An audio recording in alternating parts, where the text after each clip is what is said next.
नमस्कार दोस्तों, आपका अपने YouTube चैनल पर हार्दिक अभिनंदन करता हूं। तो चलिए वीडियो की शुरुआत करते हैं।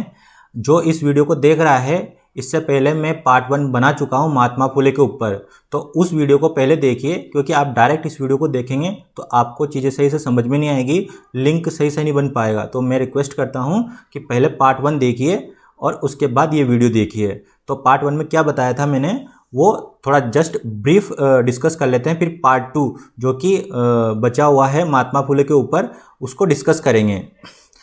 पार्ट 1 में मैंने बस बहुत बेसिक जानकारी बताई थी दोस्तों। उसमें बताया था कि जो महात्मा फुले हैं was known as a father of Indian social revolution. जैसे कि राजा राम मोहन राय को सब जानते हैं, उनको Indian father of Indian social reform कहा जाता है, वैसे ही father of Indian social revolution Mahatma Phule को कहा जाता है। बाबा साहेब ने महात्मा फुले को थर्ड गुरु माना था और फर्स्ट और सेकंड गुरु बुद्धा और संत कबीर को माना था।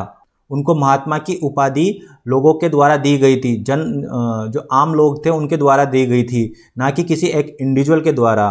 और ऐसा व्यक्ति जो कि प्रेरणा का स्रोत रहा है महात्मा गांधी और बाबा साहेब का, तो आप सोच सकते हैं दोस्तों उसका व्यक्तित्व कितना बड़ा रहा होगा कि जो दो महान शख्स थे महात्मा गांधी और बाबा साहेब, इन्होंने अपनी प्रेरणा का स्रोत और गुरु उनको कहा है। तो सोच सकते हैं आप उनके व्यक्तित्व में कितना बड़ा रहा होगा, उन्होंने समाज के लिए कितना बड़ा काम किया होगा, तभी जाके महात्मा फुले गांधी और बाबा साहेब के लिए एक प्रेरणा का स्रोत बने। साथ के साथ में वो एक राइटर भी थे, सोशल रिफॉर्मर भी थे, बिजनेसमैन भी थे, थिंकर भी थे। उसके साथ वो एक अच्छी पोइट भी लिखा करते थे। तो हमने एक पोइट डिस्कस की थी उनके शिक्षा के ऊपर। एक पोइट पर हमने बहुत डिस्कशन किया था कि शिक्षा का महत्व क्या है जीवन में। तो उन्होंने शूद्रों को लेके, शूद्रों की हालत को लेके कि इनकी हालत का जिम्मेदार कोई और नहीं है, शिक्षा है। तो शिक्षा के ऊपर उन्होंने बहुत अच्छी पोइट लिखी थी और शिक्षा के ऊपर बाबा साहेब ने भी एक कोट लिखा था। तो दोनों को मैंने लिंक करके शिक्षा का जीवन में क्या महत्व है वो पूरा डिटेल से बताया था। तो यहाँ तक हुआ था अपना पार्ट 1 में।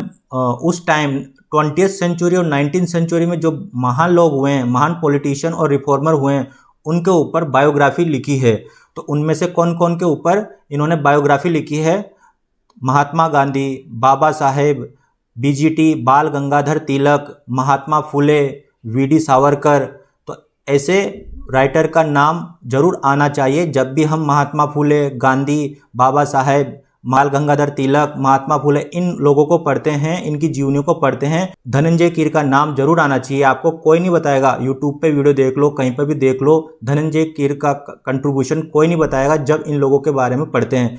तो मेरे को ये फील हुआ कि इस राइटर को भी थोड़ा बताना चाहिए। तो आगे चलते। तो आज की वीडियो की शुरुआत बाबा साहेब ने इनके ऊपर कुछ पंक्तियां लिखी थी, कुछ कोट लिखा था, उससे शुरू करते हैं। बाकी लोग तो परिवार सुधारक थे, महात्मा फुले समाज सुधारक थे। तो कितनी बड़ी बात कही दोस्तों कि इसमें महात्मा फुले ने वाकई में जीवन में कितना बड़ा काम किया होगा। जब हम इनकी जीवनी को मैं आपको बताऊंगा डिटेल में, तो ऑलमोस्ट इन्होंने अपनी ज़िंदगी के 40-50 ईयर, ऑलमोस्ट पूरी ज़िंदगी सोशल रिफॉर्म में दे दी। और बस दिखाने के लिए नहीं, बहुत डटे रहे, चाहे इनको कितनी चुनौतियां मिली, विरोध मिला सोसाइटी से, यहाँ तक कि इनको मारने तक की कोशिश की गई थी, फिर भी ये निडर होकर एक साहसी पुरुष की तरह जो इनको सही लगा वो काम करते गए। तो इनकी उपलब्धियों को, इनके कंट्रीब्यूशन को देखते हुए ही बाबा साहेब ने इनके बारे में ये बात कही। वरना 19th सेंचुरी में बहुत सारे सोशल रिफॉर्मर थे, लेकिन उनके बारे में कुछ ऐसा बाबा साहेब ने नहीं कहा। लेकिन इनके बारे में इस तरह से कहा तो वाकई में बहुत बड़े शख्सियत, बहुत बड़ी पर्सनैलिटी रही होगी। तो चलिए दोस्तों अब आगे बढ़ते हैं इनके बारे में। अब हमारा वीडियो जो असली, जो बोलते हैं ना कि एक्चुअल वीडियो, अब जाके शुरू हुआ पार्ट 2 में। इनके बारे में हम बहुत डिटेल से पढ़ेंगे। तो इनके बारे में सबसे पहले इस वीडियो में हम क्या क्या पढ़ने वाले हैं उसके बारे में थोड़ा बहुत जान लेते हैं। अगर वीडियो बड़ा हुआ तो मैं नेक्स्ट पार्ट बनाऊंगा। बहुत ज़्यादा बड़ा वीडियो नहीं बनाने वाला हूं दोस्तों, क्योंकि मेरे को ऐसा लगता है कि ज़्यादा बड़ा वीडियो बनाने से लोग देखते नहीं हैं। बड़ा इसके लेंथ देख के ही लोग भाग जाते हैं, देखते ही नहीं हैं। तो मैं चाहता हूँ कि जो मैं इतनी मेहनत कर रहा हूँ तो लोग उस चीज़ को देखें। एटलीस्ट मेरा मकसद ये है कि लोगों तक सही चीज़ों को सही तरीके से पहुंचाया जाए। जब लोग बाग देखेंगे नहीं तो फिर क्या मतलब है, इसलिए मैं वीडियो को अगर बड़ा वीडियो होता है तो उसको 2 या 3 पार्ट में बनाऊंगा। ओके, चलते हैं। तो सबसे पहले इस वीडियो में हम देखने वाले हैं इनका पर्सनल बायोडाटा, उसके बाद इन्होंने एजुकेशन किस परिस्थितियों में की, उसके बाद देखेंगे कि इनकी टाइम पे जो 19th century, late 19th century में क्या परिस्थितियाँ थी, कौन कौन सी पर्सनैलिटियाँ थी, वो जानना बहुत ज़रूरी है। उसके बाद इनकी लाइफ में ऐसा कौन सा टर्निंग पॉइंट आया है कि इन्होंने इस तरह के कदम उठाए कि समाज के में जो व्याप्त बुराइयां हैं, छुआछूत हैं, अशिक्षा है, इन चीज़ों के लिए काम करना है। ऐसा क्या टर्निंग पॉइंट आया वो भी समझेंगे।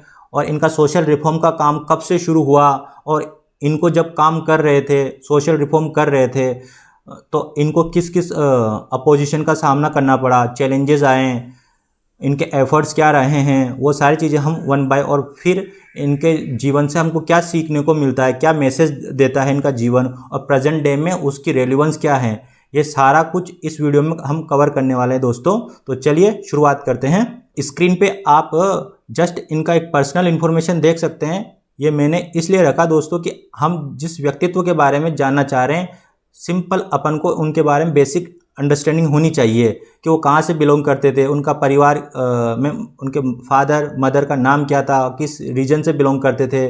उनको महात्मा ज्योतिबा फुले, मतलब ज्योतिबा नाम उनका कैसे पड़ा दोस्तों? महाराष्ट्र में एक ज्योतिबा टेम्पल है। ज्योतिबा एक भगवान का नाम है, गॉड के नाम है, और उस टेम्पल में एनुअल फंक्शन होता है। एवरी ईयर एक एनुअल फंक्शन होता है, तो उस एनुअल फंक्शन के डे पर उनका बर्थ हुआ था, तो इसीलिए उनका नाम ज्योतिबा रखा गया। यहाँ तक फादर का नाम गोविंद राव था, मदर का नाम चिमना भाई था। ये जस्ट एक बेसिक जानकारी आपको रखना है दोस्तों। इसके बाद उनका जो सर नेम था, पहले गोरे बोलते थे उनको, उसके बाद लेटर उनको फूले कहने लगे। फूले का मतलब होता है फ्लावर मैन। तो जो माली कास्ट थी उनसे बिलोंग करते थे, वो शूद्रा कैटेगरी होती है।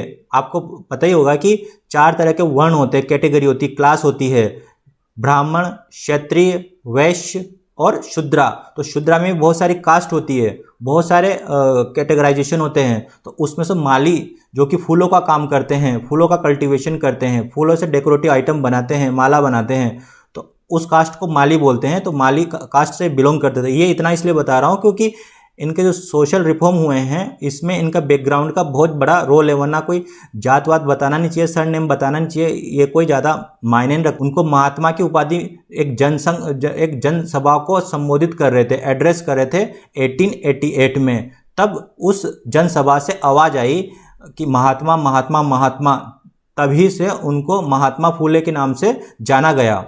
उसके बाद क्या है कि इनके जो पूर्वज थे, एंसेस्टर थे, उनको 35 एकड़ लैंड गिफ्ट हुई थी। क्यों? मैंने बताया कि एक माली कास्ट से बिलोंग करते थे और बहुत इन जो फूलों का काम करते थे, फूलों के डेकोरेटिव आइटम बनाते थे, उनमें बहुत परफेक्शन था। आप सुना होगा कि इनको फ्लावर मैन मतलब फूले के नाम से ही इनको जाना जाता था। मतलब ये अपना काम करने के लिए पूरे सोसाइटी, पूरे एरिया में बहुत फेमस थे। जो वहाँ के उस टाइम पे रूलर थे, पेशवा, वहाँ पर जो भी रॉयल फंक्शन हुआ करते थे, सेरेमनी हुआ करती थी, तो वहाँ तो यहीं से इनके यहाँ से ही फूलों के जितने भी डेकोरेटिव आइटम थे वो वहाँ जाया करते थे। सोसाइटी में कुछ भी फंक्शन होता था तो इनके यहीं से ही जाया करते थे। तो इसलिए इनको फूले के नाम से जाना गया, इनके एंसेस्टर को फूले के नाम से जाना गया। इतना बड़ा इनका कंट्रीब्यूशन था, इतना बड़ा नाम था। उससे खुश होकर वहाँ के जो उस टाइम पे पेशवा रूलर थे, उन्होंने इनको 35 एकड़ लैंड गिफ्ट कर दी। एक इनाम सिस्टम होता है लैंड सेटलमेंट में। इनाम सिस्टम क्या होता है, कभी हिस्ट्री पढ़ेंगे तो उसमें बताऊंगा मैं कि इनाम सिस्टम क्या होता है। कुछ इनाम सिस्टम ये होता है कि राजा, जो अंग्रेज लोग थे, जो कुछ रूलर को प्रिविलेज देते थे कि आप, प्रिविलेज मतलब कुछ स्पेशल राइट देते थे कि आप अपनी मर्जी से कुछ भी कर सकते हो, कुछ लैंड किसी को गिफ्ट कर सकते हो, उसमें टैक्स लेना नहीं लेना आपके ऊपर है। तो इस तरह के प्रिविलेज थे। तो राजा ने अपना, जो पेशवा थे उस टाइम पे, पेशवा ने अपना एक स्पेशल प्रिविलेज यूज़ करके इनको 35 एकड़ का लैंड गिफ्ट किया था और उसमें कोई टैक्स नहीं लगता था। आर्थिक रूप से समृद्ध तो थे दोस्तों, इकोनॉमिक कंडीशन इनकी ठीक थी, तभी इनको थोड़ा बहुत जो बोलते हैं ना एजुकेशन मिला। वरना उस टाइम पे इनकी जो कैटेगरी थी, कास्ट थी, एजुकेशन बहुत दूर की बात थी। जब इंसान थोड़ा बहुत इकोनॉमिक ग्रोथ करता है ना, तो उसका बैकग्राउंड कहीं ना कहीं दबने लगता है, तो उसकी पहचान उसके जो इकोनॉमिक स्टेटस होता है ना उससे जानी जाती है। तो कहीं ना कहीं इनका प्रभाव था उसमें, तो इसी वजह से इनको स्कूल में एडमिशन मिला, इनकी शिक्षा आगे हुई, वो सब सारी चीज़ें अपन आगे डिस्कस करेंगे। थियस्ट थे दोस्तों, ना कि अथियस्ट, मतलब आस्तिक थे ना कि नास्तिक। इनकी इमेज से ऐसा निकल के आएगा कि ये मूर्ति पूजा, आइडल्टरी के खिलाफ थे, और इन्होंने समाज में जो भी रिचुअल्स होती थी, कर्म कांड होते थे, वेदों के खिलाफ थे, मनुस्मृति के खिलाफ थे, और जो ब्राह्मण जो भी रिचुअल्स करते थे, शादियाँ हुई, कुछ भी मंत्र पढ़ना, इस तरह की सारी चीज़ें, तो उनके सारे खिलाफ इन्होंने बहुत कुछ बोला। तो इनकी पर्सनैलिटी को देख के ऐसा लगता होगा कि ये नास्तिक रहे होंगे, लेकिन नहीं दोस्तों, ये आस्तिक थे। और आस्तिक होने के साथ इनकी भगवान में बहुत श्रद्धा भी थी, और भगवान इनकी नज़र में ऐसे थे कि भगवान की नज़रों में सारे इंसान एक जैसे होते हैं, ना कि कोई बड़ा ना कोई छोटा। भगवान ने कोई ये कास्ट कैटेगरी वर्ण नहीं बनाए, ये सब सिर्फ इंसानों ने ही बनाए हैं। इन्होंने जो समाज के लिए काम किया, सोशल रिफॉर्म किया, इनके साथ कदम से कदम मिला के चली है इनकी वाइफ सावित्री फुले। सावित्री फुले पे भी मैं एक अलग से बहुत डिटेल्ड वीडियो लेके आऊँगा। तो सावित्री फुले का भी कंट्रीब्यूशन समाज में बहुत ज़्यादा रहा, लेकिन दोनों ने साथ में मिलकर काम किया है। तो इनकी जोड़ी को, इनके जो हस्बैंड वाइफ के कॉम्बिनेशन पेयर को इसी तरह से देखा जाना चाहिए दोस्तों, जिस तरह से हम महात्मा गांधी, और महात्मा गांधी के साथ उनकी जो वाइफ थी कस्तूरबा गांधी, उन्होंने कदम से कदम मिला के साथ दिया था। चाहे मतलब आप महात्मा गांधी का चाहे वो नॉन कॉरपोरेशन मूवमेंट हो, महात्मा गांधी का चाहे वो सिविल डिसोबीडियंट मूवमेंट हो, चाहे क्विट इंडिया मूवमेंट हो, आश्रम था, वो आश्रम में बहुत सारी एक्टिविटीज़ होती थी, उसमें जो कस्तूरबा गांधी थी वो बहुत बड़ा रोल प्ले करती थी, उनका बहुत एक्टिव रोल रहा करता था। ऐसे नहीं सिर्फ उस टाइम पे जो वीमेन हुआ करती थी वो सिर्फ परिवार को संभाला और वहाँ तक ही उनका रोल सीमित था। तो जिस तरह से महात्मा गांधी और कस्तूरबा गांधी को जाना जाता है कि दोनों ने साथ मिलकर काम किया, उसी तरह से इनकी जोड़ी को भी, उसी तरह महात्मा फुले और सावित्री फुले की जोड़ी को भी इस तरह से देखा जाना चाहिए। यही बात है दोस्तों कि आप जनरली सुनते होंगे बहुत महान महान व्यक्तियों के बारे में, लेकिन उनके जो पर्सनल डिटेल पढ़ते हैं तो उनकी वाइफ कौन थी ज़्यादा कुछ नहीं जानते, या फिर उनकी वाइफ का उनके जीवन में क्या प्रभाव रहा, कंट्रीब्यूशन रहा, ये नहीं जानते। जैसे एक उदाहरण के तौर पर लेता हूँ कि जो बाबा साहेब थे, डॉक्टर भीमराव अम्बेडकर थे, सब उनके बारे में जानते हैं, लेकिन उनके बेटे कौन थे, उनकी वाइफ कौन थी, कोई नहीं जानता, कोई कंट्रीब्यूशन नहीं, ठीक है। बट ये कितने लक्की थे, महात्मा गांधी कितने लक्की थे कि इन्होंने इनकी वाइफ ने इनके साथ कदम से कदम मिलाकर जो भी ये काम कर रहे थे, अपने कर्म कर रहे थे, ठीक है, उनके साथ बने रहे जीवन पर्यंत। ये फैक्ट बहुत इंपॉर्टेंट है दोस्तों, मैं इसको जस्ट एक पढ़ के आगे नहीं बढ़ सकता, आपको चीज़ों को समझना होगा, फील करना होगा, तभी आपको इनकी पर्सनैलिटी, इनकी जीवनियों के बारे में हम पढ़ रहे हैं तो इंटरेस्ट आएगा। एजुकेशन, इन्होंने अपना स्कूलिंग एजुकेशन किस तरह से की, एक बात बताना चाहता हूं दोस्तों कि इन्होंने बहुत हाई फाई ग्रेजुएशन या फिर थीसिस, बहुत ज़्यादा एजुकेशन नहीं की थी, सिंपल एक जो हाई स्कूल होता है वो पास्ड आउट थे, लेकिन इन्होंने समाज के लिए कितना बड़ा काम किया। तो मैं ये बोलता हूँ कि शिक्षा का महत्व इससे नहीं होता है कि आपने कितनी शिक्षा अर्जित की, शिक्षा का महत्व इससे होता है कि आपने थोड़ी सी शिक्षा लेके भी कितना पॉजिटिव माइंडसेट बनाया है, कितना समाज के लिए काम किया है। जैसे कि एक थे कि डॉक्टर भीमराव अंबेडकर, उनके पास पता नहीं कितनी अनगिनत डिग्रियां थी, कितनी थीसिस उन्होंने लिख रखी थी, तो लॉ के ऊपर, इकोनॉमी के ऊपर।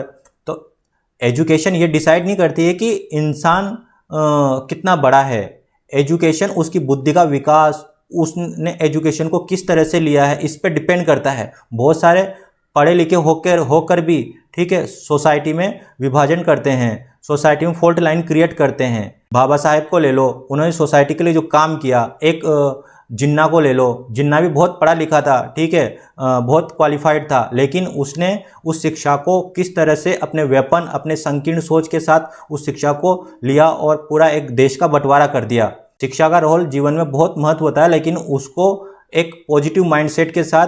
चलिए दोस्तों, वीडियो ज़्यादा लंबा हो जाएगा, इधर उधर की ज़्यादा बात नहीं करते हैं। इनकी एजुकेशन किस तरह से हुई, जैसे कि मैंने बताया कि इनकी इकोनॉमिक कंडीशन तो ठीक ठाक थी, तो इनका स्कूल में एडमिशन तो हो गया था किसी न किसी तरह से, लेकिन क्या हुआ कि कुछ समय के साथ इनको फिनेंशियल क्राइसिस आया। फिनेंशियल इशू की वजह से इनके फैमिली ने स्कूल से दाखिला करवाना बंद कर दिया, स्कूल में एडमिशन नहीं कराया। और बाद में ये अपने जो फैमिली बिजनेस था, जो माली का काम करते थे, तो उसमें ही अपनी फैमिली के साथ उनका काम में हाथ बटाने लग गए। तो कुछ सालों बाद इनके जो पिताजी थे, इनके कम्युनिटी के एक व्यक्ति थे, उनके जान पहचान वालों ने इनकी प्रतिभा को देखा, इनका व्यक्तित्व को देखा कि यार जो महात्मा फुले हैं बहुत प्रतिभाशाली हैं, बहुत इंटेलिजेंट हैं, इनको शिक्षा मिलनी चाहिए। अगर शिक्षा मिली तो बहुत कुछ कर सकता है ये बालक। तो इसी चीज़ को ध्यान में रखते हुए उस व्यक्ति ने इनके पापा को रिक्वेस्ट की कि इसको किसी न किसी तरह से इनकी एजुकेशन कंप्लीट कराओ, इनको स्कूल में एडमिशन कराओ। तो उसके बाद इनके पिताजी ने, गोविंद राव ने, एक स्कॉटिक मिशन हाई स्कूल था उसमें एडमिशन कराया। वहीं से इन्होंने हाई स्कूल कंप्लीट किया। एजुकेशन तो कंप्लीट कर लिया, लेकिन इनकी क्या है कि प्रकृति दोस्तों ऐसी थी कि बहुत लिटरेचर पढ़ने की आदत थी इनको। वेदों को पढ़ने की, पुराण को पढ़ने की, मनुस्मृति को पढ़ने की, इस साइड के जो जर्नल होते थे ना, वो पढ़ने की बहुत आदत थी इनको। तो ओनली इन्होंने सिर्फ और सिर्फ एक एजुकेशन होती है ना कि स्कूलिंग करना, वो नहीं किया। इनके साथ का साथ में इनको पढ़ने का बहुत शौक था। तो कहीं से भी कुछ भी बुक्स मिलती थी, इनके पिताजी जाने माने तो थे तो इनको थोड़ा बहुत इस तरह का एक्सेस मिल जाता था। कहीं ना कहीं से बुक मिल गई तो उसको पढ़ने का इनको बहुत शौक था, तो कुछ ना कुछ पढ़ते रहते थे। उस टाइम पे पॉलिटिकल और सोशल सिचुएशन क्या थी, जब महात्मा फुले का जीवन के टाइम पे, जब वो सोशल रिफॉर्म कर रहे थे, तो उस टाइम पे पॉलिटिकल सोशल सिचुएशन क्या थी वो जानना बहुत ज़रूरी है। तभी आपको उनके जो उन्होंने जो कार्य किए हैं, उन्होंने जो रिफॉर्म किए हैं, वही उसका रेलिवेंस पता चलेगा कि किस टाइम पीरियड में, उस टाइम पे क्या सिचुएशन ऐसी थी कि उनको चीज़ों से प्रभावित हुए। तो देखते हैं कंटेम्पररी पर्सनैलिटी। तो कंटेम्पररी पर्सनैलिटी में 19वीं सेंचुरी में दोस्तों जो भी व्यक्तित्व थे वह उनके ही समकालीन थे। देवेंद्रनाथ टैगोर हो गए, स्वामी दयानंद सरस्वती हो गए, केशव चंद्र सेन हो गए, ईश्वर चंद्र विद्यासागर हो गए, सर सैयद अहमद खां हो गए, MG रनाडे हो गए, विष्णु शास्त्री चिपलुंकर हो गए, राजा राम मोहन राय उनसे थोड़ा पहले का जीवन काल था। मतलब इनका तो डेट ऑफ बर्थ जो है 1827 पे था। राजा राम मोहन राय आई थिंक 1835 में उनका डेथ हो गया था। तो राजा राम मोहन राय उनसे पहले के थे, लेकिन उनके जीवन पे बहुत प्रभाव रहा है। नारायण गुरु भी बहुत फेमस थे, जिन्होंने अनटचेबिलिटी तो के लिए, कास्टिज्म के खिलाफ बहुत काम किया है। उसी समय दोस्तों आप देखते हो कि ब्रह्मो समाज की राजा राम मोहन राय ने स्थापना कर दी थी, लेकिन उसका प्रभाव, उसका जो संचालन है आगे तक चलता रहा। मतलब 19वीं सेंचुरी एंड तक ब्रह्मो समाज ने बहुत सारे काम किए। उसी समय आर्य समाज की भी स्थापना स्वामी दयानंद सरस्वती ने कर दी थी। और उसी टाइम पे क्रिश्चियन मिशनरी थे, वो आना शुरू हो गए थे। तो जब क्रिश्चियन मिशनरी आए ना दोस्तों, तो उन्होंने क्रिश्चियन रिलीजन थे उनकी अच्छी चीज़ों को स्प्रेड करना शुरू किया। उन्होंने हमारे जो हिंदू धर्म थे, हिंदू धर्म में जो बुराइयां थी, कास्टिज्म, छुआछूत, अनटचेबिलिटी, इस तरह की चीज़ें थी, उनको बहुत हाईलाइट किया, उनके रिलीजन को बहुत प्रमोट किया, क्योंकि वो चाहते थे कि जो यहाँ के लोग हैं वो क्रिश्चियन रिलीजन को अडॉप्ट करें। तो उन्होंने इस तरह से किया, तो उसका प्रभाव भी महात्मा फुले पे बहुत था। कंटेम्पररी चीज़ों को पढ़ा इसलिए रहा हूँ दोस्तों, क्योंकि उनके जीवन पर इन चीज़ों का बहुत ज़्यादा प्रभाव रहा है। अगर हम सिर्फ उनके जीवन को पढ़ लेंगे और उस समय क्या चल रहा था, हमारे देश में क्या चल रहा था, पूरे विश्व लेवल पर क्या चल रहा था, अगर उन चीज़ों को नहीं देखेंगे तो हमको रेलिवेंस पता नहीं चलेगा कि उनका जीवन इस तरह से प्रभावित क्यों हुआ, उनको कहाँ से शिक्षा मिली, उनका माइंडसेट कैसे चेंज हुआ। तो ये चीज़ें पढ़ना बहुत ज़रूरी है। और इनको बहुत डिटेल से नहीं पढ़ा रहा हूँ, सिर्फ नाम लेके कि ये चीज़ हुई थी। अब जैसे अमेरिकन सिविल वार हुआ था, एक सिविल वार हुआ था अमेरिका में 1861 से 64 के बीच में, जिसमें ब्लैक वर्सेस वाइट, जो ब्लैक थे उनको राइट नहीं दिए जा रहे थे, उनको दास व्यापार होता था, उनको बहुत बोलते ना कि वेजेस कुछ भी नहीं मिलते थे, उनको सिविल राइट, पॉलिटिकल राइट कुछ भी नहीं थे। तो अब्राहम लिंकन ने बहुत बड़ा रिवॉल्यूशन शुरू किया था, तो उसमें ब्लैक की विक्ट्री हुई थी ओवर वाइट पर। तो वहाँ से इनको शिक्षा मिली कि हमको हमारे नेचुरल जो राइट हैं, ह्यूमन राइट हैं, जो कि इर्रेस्पेक्टिव ऑफ ह्यूमन कास्ट मिलने चाहिए। मैंने बताया ना कि ये बहुत लिटरेचर पढ़ा करते थे, तो उस टाइम पे ये क्रांति हुई तो ये न्यूज़ पढ़ा करते थे, तो इन्होंने देखा कि यार समाज में किस तरह से चीज़ें हो रही है, तो उन्होंने उनसे ये प्रभावित हुए। फ्रेंच रिवॉल्यूशन देख लो, 1789 में फ्रेंच रिवॉल्यूशन आया था, तो इनसे पहले फ्रेंच रिवॉल्यूशन हो गया था। जो इंसान पढ़ता है, चीज़ों को देखता है कि आसपास क्या चल रहा है, तो अपने दिमाग को यूज़ करता है कि यार वाकई में ऐसा कुछ हुआ, तो हमारे समाज में इतनी व्याप्त बुराइयां हैं, लोगों के साथ छुआछूत होता है, राइट्स नहीं दिए जाते हैं, अलग रखा जाता है, बर्थ के हिसाब से उनको डिसाइड कर दिया जाता है कि ये बिल्कुल अलग रहेगा, उसके राइट्स छीन लिए जाते हैं, तो ये बहुत गलत है। तो उन्होंने जब वर्ल्ड में क्या चल रहा है, इंडिया के और कोनों में क्या चल रहा है, इन सारी चीज़ों को देखा तो लगा कि नहीं, जो हो रहा है वो गलत है, और उनके खिलाफ उन्होंने आवाज़ उठाई।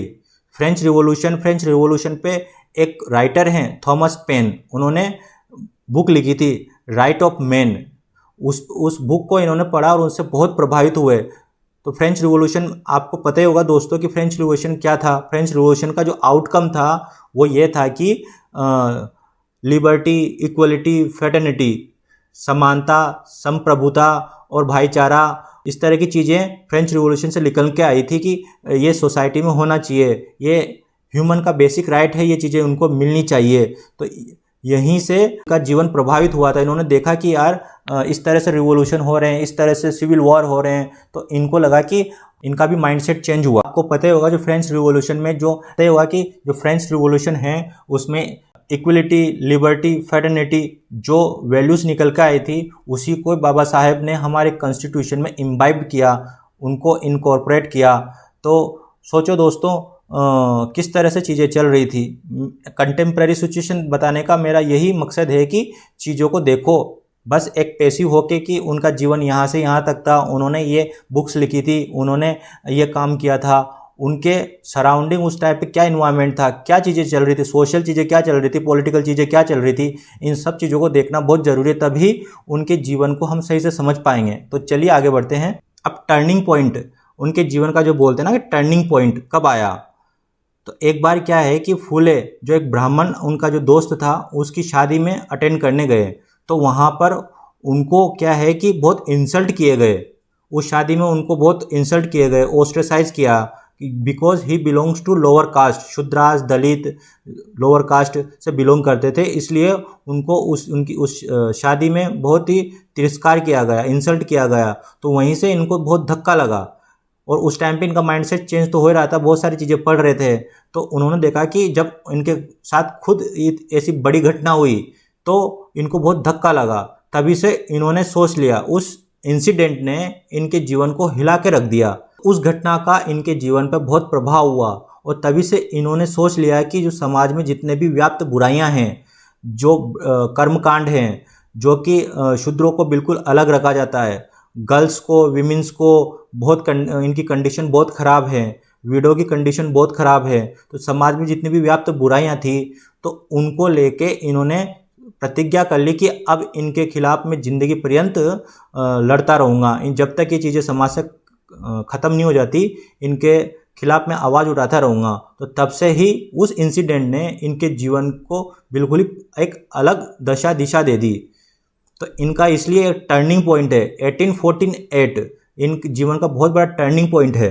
ये पहले भी ऑब्जर्व करते रहते हैं कि सोसाइटी में चल क्या रहा है। आप देख सकते हो किस किस तरह की घटनाएं होती थी समाज में। Women force to dance naked, shadow of Shudras, मतलब जो लोअर कैटेगरी दलित लोग होते थे, शूद्रास होते थे, उनकी छाया तक जो उच्च कैटेगरी के लोग थे, उच्च वर्णा के लोग थे, ब्राह्मण, क्षत्रिय, वैश्य, उन पर छाया नहीं पड़नी चाहिए। कितनी बुरी चीज़ थी दोस्तों, कितनी बड़ी बुराई थी समाज की ये। विडो अगर किसी कारणवश किसी महिला का पति की डेथ हो जाती थी तो उस टाइम पर उनके दोबारा उनको शादी नहीं कर सकती थी, सती प्रथा थी, और ऑल जॉयज़ ऑफ लाइफ उनसे उनको दूर रखा जाता था। भ्रूण हत्या का बहुत चलन था उस टाइम पे। अगर लड़की पैदा हो गई तो उसको उसी टाइम पे जन्म होने के बाद ही उसको मार दिया जाता था, दूध में डुबा के मार दिया जाता था। ये कुछ चीज़ें तो अभी तक हो। उस टाइम पे इन्होंने ऑब्जर्व किया कि जो ऑर्फनेज होते हैं उनकी बहुत पैथेटिक कंडीशन है, फार्मर की बहुत ज़्यादा पैथेटिक कंडीशन है, फार्मर इतना मेहनत करता है, फिर भी वह जीवन में मूलभूत सुविधाएं हैं उसको फुलफिल नहीं कर पाता है। समाज में ऐसे कर्म कांड हैं, वो शादी करता है तो उसको ये दान दक्षिणा देनी पड़ती है। समाज में कुछ भी करता है तो उसको हर मोमेंट पे कुछ ना कुछ उच्च वर्णों ब्राह्मण को रिचुअल परफॉर्म करने के लिए पैसा दिया जाता था, दान दक्षिणा दी जाती थी, टैक्स दिया जाता था। इन सारी चीज़ों के खिलाफ इन सारी चीज़ों को उन्होंने देखा और फार्मर की जो कंडीशन थी उसके ऊपर भी उन्होंने आवाज़ उठाई। इतनी सारी चीज़ें उन्होंने ऑब्जर्व की दोस्तों कि समाज में व्याप्त कितनी सारी बुराइयां थी। तो यहीं से उन्होंने वन बाय वन चीज़ों को लेते हुए समाज में रिफॉर्म करना शुरू कर दिया। तो आई होप दोस्तों आपको लिंक बन रहा होगा कि हम किस तरह से बढ़ रहे हैं, किस तरह से उनका जीवन चला और किस तरह से उन्होंने सोशल रिफॉर्म किए हैं, किस तरह से उनका माइंडसेट चेंज हो रहा। एकदम हम जैसे जैसे उनका जीवन आगे बढ़ रहा है हम भी उसी तरह से चीज़ों को आगे बढ़ते हुए चल रहे हैं। While visiting to Christian missionary school, he read book named Right of Man written by Thomas Paine, which is about the French Revolution and natural right of man if not provided by ruler।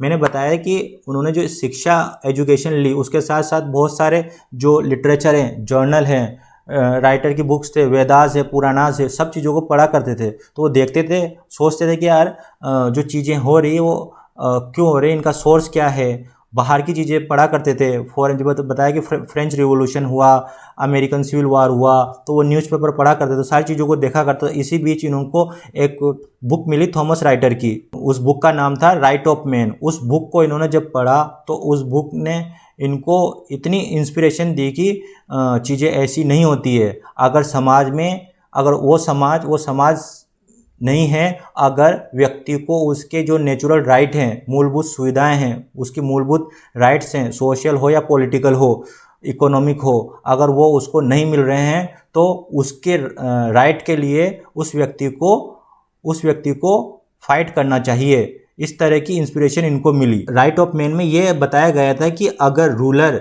Is unable to protect the basic और natural right of person then people should raise the objection.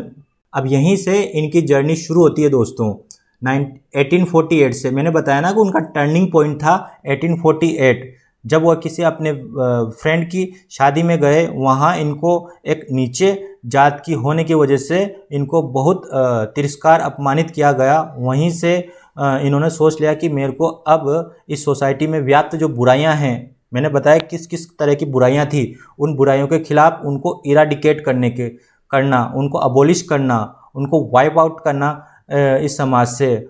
तो उन्होंने प्रण ले लिया। वहीं से उन्होंने प्रतिज्ञा ले ली कि मेरे को आज जन्म इस समाज में व्याप्त बुराइयों के खिलाफ लड़ना है। तो चलिए दोस्तों, उनकी जर्नी शुरू हो चुकी थी 1848 में। उनको पता था दोस्तों कि जो समाज में व्याप्त बुराइयां हैं, इनमें कहीं ना कहीं शिक्षा की कमी, अशिक्षा के कारण ही इतनी सारी बुराइयां हैं। लोगों को पता ही नहीं है। जिन लोगों को समाज में दबाया जा रहा है, जिन लोगों को समाज में अपने राइट्स नहीं दिए जा रहे हैं, वो ऐसा इसलिए हैं, वो ऐसा इसलिए मान बैठे हैं क्योंकि उनको कुछ पता ही नहीं है। जो भी शिक्षित लोग हैं उस टाइम पे जो भी बोलते थे कि ये जो भी बोलते थे उस पर विश्वास कर लिया करते थे। वो बोलते थे कि जो शूद्रा हैं वो सिर्फ बने ही इसलिए हैं कि जो उच्च कैटेगरी के लोग हैं, क्षत्रिय हो गया, वैश्य हो गया, ब्राह्मण है, इनको सर्विस देने के लिए बने हैं, इनकी सेवा करने के लिए बने हैं। इस तरह से बोलते थे तो वो विश्वास कर लिया करते थे।